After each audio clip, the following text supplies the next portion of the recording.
The black key groups on the piano are more than just something that beginner piano students need to know. These are things on the piano that every piano player uses all the time. In this video, I'm going to show you how to make sense of all those black key groups, and I'm going to help you create your own song using them. Be sure to pause this video often because that's when you're going to practice what I'm teaching you. If we haven't met before, I'm Rosemarie, online piano teacher and composer at Must Love Music. I help make learning piano simple, fun, and interactive with creative ideas and resources to make sure that those smiles happen all the time. Let's imagine that all the keys were the same color. If they're all the same color, all white keys, I'd like you to play the 24th note on the piano followed by the 28th. That's pretty confusing, right? I mean, 1, 2, 3, 4, 5, 6, and so on. But wouldn't it be easier to say, play a middle C and then a G? This is part of why black key groups are so important to playing music. They also make it possible to learn all sorts of other concepts. When we look at the piano, we can see that there's patterns to these black key groups. Now, my camera doesn't show quite to the end of my piano. You can see it's a little bit off screen here, but this is pretty close to the bottom.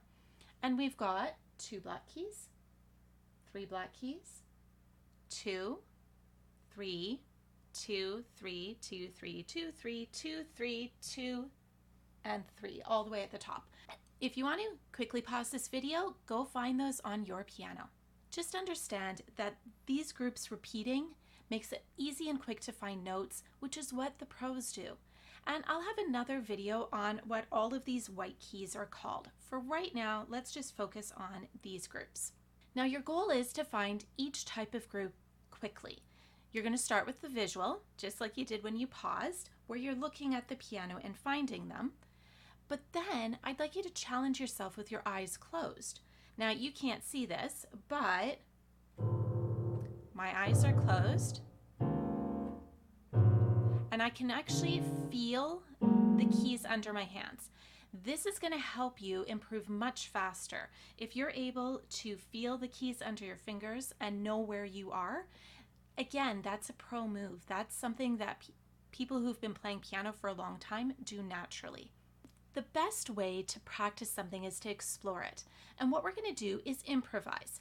Improvising is creating music in the moment. It doesn't have to be scary or complicated. You're just going to create a mini song with any 3 black key group. You want to start in the middle? Go for it, right? What if you want to play a song that's much higher? Maybe you want it to sound a little like bells ringing in the distance.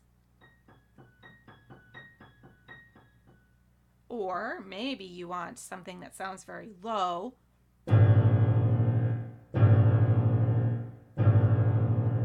Sounds very dark and foreboding, doesn't it? What I'd like you to do is create a mini song. Once you've done that, come back to the video. The next thing you're going to do is whatever black key group you did, I'll just do the middle one right here. I'm going to add in a 2 black key group above or below. So this means that now all of a sudden you have 5 notes.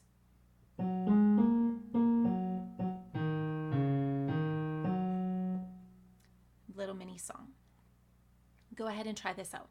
Now here's a challenge for you. If you've made a song using 3 black keys, now you've added the 2 black key group that's either just above or just below. Now I'd like you to make a song that moves up the piano. So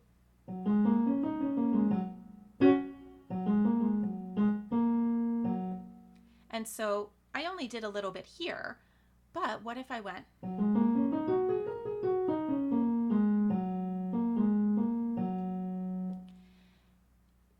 What you can do is have your song going up and down the piano, and this is going to make it much more interesting.